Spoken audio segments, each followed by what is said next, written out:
الوحي عنوانا وشاد من نوره في القلب إيمان. بسم الله الرحمن الرحيم. الحمد لله وصلى الله وسلم وبارك على رسول الله وعلى آله وأصحابه ومن والاه. أما بعد فيا إخوتي الكرام وأخواتي الكريمات، السلام عليكم ورحمة الله وبركاته. ودي دعوات بتكتاتوች الله በያላችሁበት ሰላማችሁን ያብዛው። አላህ ሷል የሆኑ ልጆች ይስጣችሁና ስለ ልጆች ሐቅ እያወራን ነው። እንግዲህ እናት አባት የልጆቹ ሐቅ አለባችሁ አለብን ሐቃቸውን እንጠብቅ እያልን እያወራን ነበረ። ከታይወለዱ በስተፊትም ሐቅ አለብን ብለን አውርተናል። ተተወለዱም በኋላ ሐቅ አለብን። ሲወለዱ ሐለት ሱናውን ጠብቀን እንቀበላቸው፣ እንዲሁም ጥሩ ስም እናውጣላቸው እያልን እያወራን ነበረ። ባለፈው ፕሮግራም የተቋረጠው አረሳችሁት ከሆነ ጀዛኩሙላሁ ኸይር።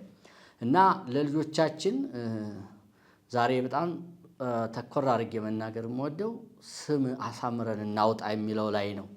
በተደጋጋሚ ደገምገም አድርጌ ማውራት ያለብኝ ማለት ነው። ምክንያቱም ብዙ ስሞች ሲጠፉ እያየን ያለ ነው።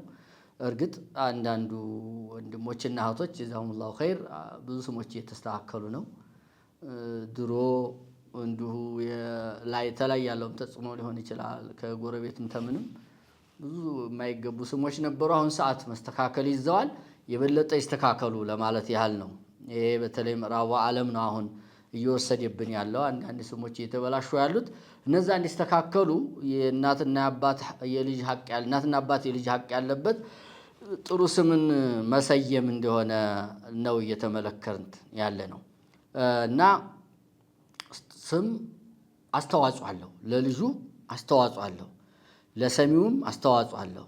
እና የምናዋጣው ስም እሱንም የሚያስደስት ሁልጊዜ የማያፍርበት ስም መሆን አለበት። አቦ እኔ እናት አባቶች ያወጡት እያለ ሁልጊዜ እናንተንም ይወቅሳቸዋል ሐቂቃ ማለት ነው። እና የተስተካከለ ስም ታልሆነ ለኛም ለሱም ጥሩ ስለማይሆን መጠበቅ አለበት። ወማዕሉሙን አና አዝየተል ሙስሊም ላ ተጁዝ፣ ሙስሊምን ማስቸገር አይበቃም፣ ሰሚውንም ሆነ ራሱን የተወጣለትንም አካል ማለት ነው። ፈላ ተሰበቡ الوالدان في اذيه ابنهما፣ ልጃቸውን በህይወት እስካለ ድረስ ሊያስቸግሩት እና ለመቸገሩ ሰበብ ሊሆኑበት አይገባም። አው ቢንቲሂማ፣ ወይስ ልጃቸውንም ቢሆን ቢሰበብ تلك التسميه፣ በእነዛ መጥፎ በሆኑ ስሞች። ከዛ ውስጥ ለምሳሌ لغير الله ተአላህ ውጭ ላለ ባርነትን የሚገልጽ ስም አይበቃም ብለናል ባለፈውና ወላ ጁዙ አይሰማ باسماء الكفار፣ በካፊር ስምም ሊጠራ አይገባም። ወላ باسماء فيها ተዝኪያቱ ሊነፍስ፣ ራሳችንንም የሚያጠሩ ስሞችን መጠራት የለብንም። እንደዚሁ ራሳችንን አላህን ፈሪነትን፣ ተወንጀል ነፃነትን፣ ኢማን ያለን መምሰል የመሰሉ ስሞችም እንደዚሁ አይፈቀዱም። እነሱን ስሞች ሁሉ ማስተካከል መቻል አለብን ማለት ነው። ምሳሌ ተቅያ ብሎ ሙእሚና ብሎ እንደዚህ ያለ ስም፣ በራ ሙሕሲና ማለት ነው። ተቅያ አላህን ፈሪ ማለት ነው። ይሄ ራስን ማጥራት ነው። ፈላ ትዘኩ አንፉሰኩም። በዚህ ዙሪያ ብዙ ሐዲሶች መጥተዋል። ነብዩ አለይሂ ሰላቱ ወሰላም መጥፎ ስሞችን እንደሚቀይሩት ሁሉ እንደዚህ ራሳቸውንም የሚያጠሩ ስሞችንም ይቀይሩ ነበረ የሚል ነገር በሐዲስ በሰፊው መጥቷል። እስኪ አንዳንድ እያልን እንመልከተው። አንደኛ መጥፎ የሆኑ ስሞችን ተቀየሩት ውስጥ ዓሲያ የምትባለውን ቀይረዋል። የዑመር ልጅ ዓሲያ የምትባል ነበረችው። ዓሲያ ነብዩ ሰለላሁ ዐለይሂ ወሰለም አይደለም ጀሚላ ናት ብለው ቀይረውላታል። ጀሚላ ናት ብለው ቀይረዋል። ለሌላቱም ሴት አንቺ ጀሚላ ነው የምትባል ብለው ነብዩ ሰለላሁ ዐለይሂ ወሰለም ስሟ እንዲቀየር አድርገዋል። ዓሲያ ማለት እንግዲህ አስቡት ወንጀለኛ ማለት ነው። ይሄ መጥፎ ነውና ይሄንን ስም ነብዩ ሰለላሁ ዐለይሂ ወሰለም ወደ ማን ቀየሩት? ወደ ጀሚላ ወደሚለው ቀየሩት ማለት ነው። እንደዚሁም ብዙ ዓሲያ የሚባሉ ነበሩ። ተነዛም እንደዛው የቀየሩት አላቸው ነብዩ አለይሂ ሰላቱ ወሰለም። ስለዚህ እንዲህ ያሉ ስሞችን መቀየር አለብን። ሰፋ አድርጌዋለሁ ኢንሻአላህ። የአቡ ሰለማ ልጅ ዘይነብ የምትባለው የባለቤታቸው የኡሙ ሰለማ ልጅ ማለት ነው።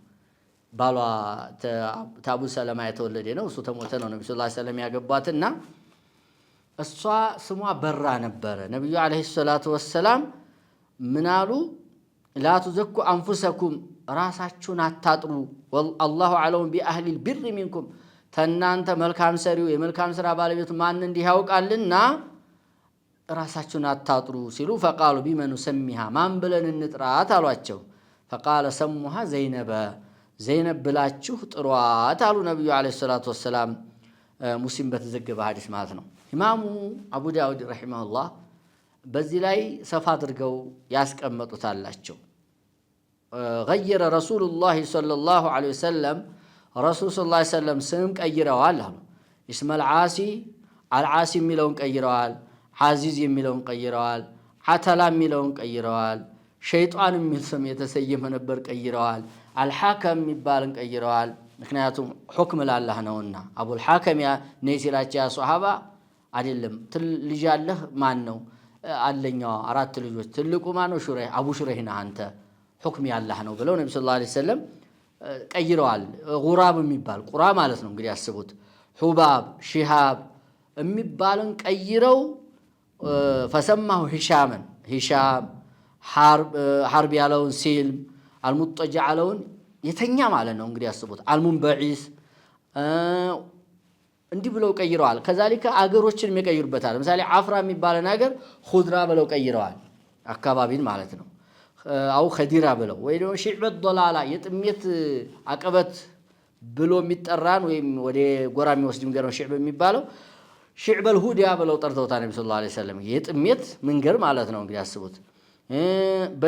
በኒ ዚንየቲ እንግዲህ ዚንየት ያው ይገባቸዋል መቼም የአመንዝራ ልጆች እንደማለት ነውና እንዲህ ብለው የሚጠሩ ነበሩ። በኑ ሪሽዳ የቀጥተኛ ልጆች ብለው እንዲጠሩ ቀይረዋል ነብዩ ሰለላሁ ዐለይሂ ወሰለም።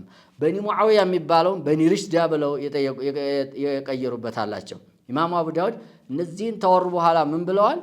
ተረክቱ አሳኒድሃ ለኢኽቲሳሪ ሰነዳቸውን የተውኩት ለማሳጠር ብዬ ነው። ለነዚህ ሁሉ በሰነድ ማውራት ይቻላል ብለው ያው ብዙዎቹ እነ ሙስሊም ላይ የሚገኙ ሌሎችም ኪታቦች ላይ የሚገኙ ናቸው። አቡ ዳውድ ግን እንዲጥቅልል አድርገው ለሁሉም ሰነድ ያለ ለማሳጠር ነው ሰነዱን የተውኩት በማለት ኪታባቸው ላይ አስቀምጠው እናገኛለን ማለት ነው። እና እንኳን ስናዋጥ አይደለም ተተወጣ በኋላ እንኳን መጥፎ ስሞችን መቀየር ሱና ነው፣ ተወዳጅ ነው። እንዲያንን መጥፎ ስም ተሸክሞ ሁልጊዜ የተሳቀቀ ለሚጠራውም ሰው የተሳቀቀ ለእናት አባትም የተሳቀቀ መኖር የለበትም። ፈኢዘን ምን ሑቁቅ አብና የልጆች አቆል በናት አተስሚየቱል ሐሰና መልካም የሆነ ስም ማውጣት አለብን። ትኩረት ልንሰጥበት ይገባል። እዚህ ላይ እንደ ቀልድ ማየት የለብንም። የልጃችንን የህይወት መጠሪያ በቃ የህይወቱ ሶስተኛ ተተወለደ በኋላ የልጅ ሐቅ ምንድነው ካላችሁኝ፣ አልዓቂቀቱ አንሁ ለሱ ዓቂቃ ማረር ነው። ዓቂቃ የሚባል ነገር አለ። ልጅ ሲወለድ በሰባተኛው ቀን የሚታረድ እርድ አላህ ይህንን ልጅ ይችን ልጅ ስለሰጠኝ ሹክር ይገባሃል ብለን ለአላህ ሹክራችንን ማመስገናችንን የምንገልጽበት የሆነ የሚታረድ እርድ ዓቂቃ የሚባል አለና ያንንም በማድረግ የልጆቻችንን ሐቅ መወጣት አለብን ማለት ነው። በሸሪዓ የተደነገገ ነው፣ የተወደደ ነው። ሐታ ባዕዱል ዑለማ ዋጅብ ነው እስከሚሉ ድረስ ከፍ አድርገውታል። ይሄ ዓቂቃን ጉዳይ ማለት ነው። ቃል ኢማሙ የሕያ ብኑ ሰዒድ አልአንሳሪ ምን ይላሉ? የሕያ ብኑ ሰዒድ አልአንሳሪ የሚባሉት ረሒመሁላህ አድረክቱ ናሰ ወማ የዲዑነ አልዓቂቀተ ሰዎችን አግኝቻለሁ ዓቂቃን አይተውም ነበር ይላል። ሰለፎቹን ነው እንግዲህ እንደዚህ የሚለው። አኒል ጉላሚ ወልጃሪየቲ ወንድም ልጅ ሲወለድ ሴትም ልጅ ሲወለድ ዓቂቃ ሲያደርጉ አይቻለሁ አይተውትም ነበረ የሚል አስቀምጠዋል። ኢማም ኢብኑ ቀይም ቱሕፈቱል ሙሪድ የሚባለው ኪታባቸው ላይ ዓላመቱል ዓይኒ ፊ ዑምደቱል ቃሪ ላይ እንደዘገቡት ማለት ነው። እና ልጆቻችን የሰለፎቹ ሱና ዓቂቃ ማረግ ልጆቻችን ሲወለዱ የተወደደ ሸሪዓዊ ጉዳይ ነው ማለት ነው። ቀኑ የሚሆነው መቼ ነው ከተባለ የሰባተኛው ቀን ነው። በቃ እንደማንም ተጠራክነን እንደማንም ብለን ሰባተኛው ቀን እንዲያልፍብን አድርገን ነው ማስቀመጥ አለብን። ምክንያቱም ነብዩ ሰለላሁ ዐለይሂ ወሰለም የሰባተኛው ቀን ይደረግለታል ብለው ነው በሶሒህ ሐዲስ ያስቀመጡት ማለት ነው። የሰባተኛው ቀን ነው የሚደረግለት ብለው አስቀምጠዋል ነብዩ ዐለይሂ ሰላቱ ወሰላም። እና ሰባተኛው ቀን እንዲያልፍ ጥለት እናድርግ ወንድሞች። ከዛ ውጭ ያለው ሐቂቃ አስተማማኝ አይደለም። እርግጥ የ14ኛውም ቀን የ21ኛውም ቀን በሶስተኛው ሰባትም ያሉ አይጠፉም። የኢማሙ አሕመድ ልጅ ሷሊህ የሚባለው ምን ብሏል? ቃለ አቢ ፊል ዓቂቀቲ አባቴ በዓቂቃ ዙሪያ ብሏል ይላል። ቱዝበሁ የውመ ሳቢዕ የሰባተኛው ቀን ይታረዳል። ፈኢን ለም የፍዓል ያንን ታላደረገ ፈፊ 14 በ14 ፈኢን ለም የፍዓል ፈፊ 21 በ21ኛው ይደረጋል የሚል ነገር አባት ያስቀምጧል ብሎ ይናገራል። መሳኢሉ ኢማም አሕመድ ቢሪዋያት ኢብኑ ሷሊህ የሚባለው ላይ እናገኘዋለን ይሄንም ማለት ነው። እንግዲህ ከዚህም አልፎ ተርፎ አንዳንድ ዑለሞች እንደው በተገራለት ጊዜ በተመቸው ጊዜ አድርግ የሚልም ነገር ያስቀመጡት ነገር አለ። ግን ከሐዲስ በኩል ስንወስደው ነብዩ አለይሂ ሰላቱ ወሰላም ያስቀመጡት የሰባተኛው ቀን ይታረድለታል፣ የሰባተኛው ቀን ራሱ ይላጫል፣ የሰባተኛው ቀን ስም ይወጣለታል ብለው ነው ያስቀመጡት። ስለ ስም ተመልክተናል። የመጀመሪያው ቀን ማውጣት አለ፣ እስከ ሰባተኛው ቀን ማውጣት አለ ማለት ነው ብለው ዑለሞች ይህንን ማብራሪያ ይሰጡበታል። የዓቂቃው ጉዳይ ግን ከሰባተኛውም ማለፍ የለበትም፣ ከሰባተኛውም መቅደምም የለበትም። ሰባተኛው ቀን ጠብቀን እናድርግ ነው።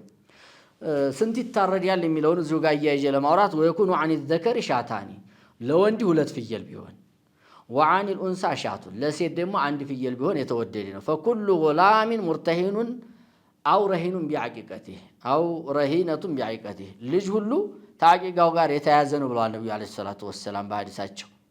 ሰባተኛው ቀን ይታረዳል፣ ስም ይወጣለታል፣ ራሱ ይላጫል። እንደውም እዚህ ጋር ተያይዞ ራሱንም ላይተን ራሱን መዝነን በዛ ልክ ሶደቃ ብንሶድቅለትም ተወዳጅ መሆኑን ተና ሐሰን ሁሴይን ጋራ ለፋጡማ ነብዩ ሰለላሁ ዐለይሂ ወሰለም እንዲያሏት የሚያመለክታል አልባኒ ሐሰን ያረጉት ሐዲስ ማለት ነው። ከማ ጃአ ቢዛሊከ الخبሩ عند ابي داود في سنن وغيره ይላል። ለዚህ ስም ይወጣለታል ይታረዳል የሚለው ማለት ነው። እና ልጆቻችንን በዚህ ልክ ሐቃቸውን መጠበቅ አለብን። እንደው እዚህ ጋር ተያይዞ ለማውራት እንፈልገው ወሙርተሂኑን ቢዓቂቀቲህ ማለት ምን ማለት ነው የሚለውን ዓላመቱል ኸጣቢ ሲያብራሩ ምን ብለዋል? እንደው ልብ እንድትሉት ፈልጌ ነው። ማዕሊሙ ሱነን የሚባለው ኪታብ ላይ اختلف الناس في هذا በዚህ ሐሳብ ዑለሞች የተለያየ ሐሳብ ሰጥተውበታል አሉና ወአጅወዱ ማቂለ ፊህ በዚህ ዙሪያ ተተባለው በጣም ጥሩ አሉ ማ ذهب اليه احمد بن حنبل ኢማሙ አሕመድ የሄዱበትና የተናገሩበት ያብራሩት ነገር ነው አሉ። قال هذا في الشفاعه ታይቃው ጋር የተያዘ ነው ማለት ከሸፋዓ ጋር የተያዘ ነው ማለት ነው። يريد انه اذا لم يعق عنه فمات طفلا አንድ ልጅ ዓቂቃ ታናርድለት በህፃንነቱ ተሞተ ለሚሸፊዕ ፊ አበወይህ ለእናት አባቱ አይሸመግልም ማለት ነው ብለው ኢማሙ አሕመድ ያብራርተዋልና ይሄ ነው የሚበልጠው የሚል ነገር አስቀምጠዋል። ልብ በሉ ሸፋዓ እናጣለን ማለት ነው ዓቂቃ ታላረግን በኢማሙ አሕመድ ያባባል። ነብዩ ሰለላሁ ዐለይሂ ወሰለም ኩሉ ጉላሚን ሙርተሂኑን ቢዓቂቀቲ የሚለው ሐዲስ ትርጉሙ ይሄ ነው ብለው ነው ያስቀመጡት። ወቂለ ማዕናሁ አነ العቂቀተ ላዚመቱን ላቡድ ሚንሃ ዓቂቃ ግዴታ ነው ቅሮ መቅረት የለበትም ማለት ነው ብለውም ሌሎች ዑለሞች አብራርተዋል። ዋጅብ ነው ያሉትም ከዚሁ ጋር አያይዘውታል ማለት ነው። ልክ ቀብድ እንደሚባለው ነገር አስመስለው ነብዩ ሰለላሁ ዐለይሂ ወሰለም በአረበኛ ረህን ይለዋል። መያዡ የሆነ ዕቃ ገዝተን ገንዘቡን ሳንከፍል የቀረን ጊዜና ገንዘቡን እስከምንከፍል ድረስ መተማመኛ የምንሰጠው ማለት ነው ረህን ማለት። ልክ ልጅንም ዓቂቃ ማድረግ የዛ ልክ አድርገውታል። ልክ ዓቂቃ ማለት ሸፋዓ እንዲሆነን አስተዋጽኦ አለው። አለዛ ሸፋዓ ላይሆነን ይችላል አይሻና ቢሞት ማለት ነው። ወከዛሊክ ከልጁ ጋር የተያያዘ ነው፣ እንደ ግዴታ የሚቆጠር ነው። ያንን ልጅ አላህ ስለሰጠን አላህን ለማመስገን መገለጫው ዓቂቃ ማለት ነው። ስለዚህ ኢኽወቲ ወአኽዋቲ ፊል ኢስላም ልጅ ስንወልድ ልጅ ማለት ታሁን በፊት እንዳስታወስኩት ትልቅ የሆነ የአላህ ስጦታ ነውና የታገዱ ያልተሰጡ አላህ ሕክማ ሆኖ ያልሰጣቸው አለ። አላህ ይስጣቸው ዱዓ አረጋለሁኝ። ላኪን እኛን አላህ ሽቶልን ተሰጠን ትልቅ ውለታ ውሎልናል። መቼም አስቡት፣ ሰው ነው እኮ የሰጠን። ሰው ገንዘብ እኮ አይደለም። ከምንም በላይ አላህ ዱንያ ላይ ተሚሰጠው ተኢማን ተእስልምና ቀጥሎ ልጅ ነው ትልቁ ሀብት። ልጅ ተለለ ሁሉ ነገር አይጣፍጥም፣ ሁሉ ነገር አያምርም። እና ልጅ ሰጥቶን ታዲያ ለአላህ ሱብሓነሁ ወተዓላ ዓቂቃ ማረድ እንዴት ያቅተናልና ዓቂቃ እንረድ። ስናርድ ዑለሞችን እያማከርን አደራ ቢድዓ እንዳንጨምርበት አለም ብለንም ተተቀመጠው በላይም ታናበዛ ማለት ነው። ለወንድ 2 ፍየል ተብሏል፣ ለሴት ልጅ 1 ፍየል ተብሏል። خلاص ያኑ ነው ማድረግ ያለብን በዓቂቃ በኩል ማለት ነው። ወከዛሊከ 7ኛው ቀን ተብሏል፣ 7ኛው ቀን ነው ማድረግ ያለብን። እና በዚህ ልክ የልጆቻችን ሐቅ እንወጣ የሚል የዛሬ ትምህርቴ ነው። አላሁ ሱብሓነሁ ወተዓላ እኔንም እናንተን የነቢዩ ሱና የምንከተል አላህ ያድርገን። ወቢላሂ ተውፊቅ ወሰለላሁ ወሰለም ወባረከ ዐላ ነቢይና ሙሐመድን ወአሊሂ ወሰሕቢሂ አጅመዒን። ወሰላሙ ዐለይኩም ወረሕመቱላህ። الوحي عنوانا وشاد من نوره في القلب إيمانا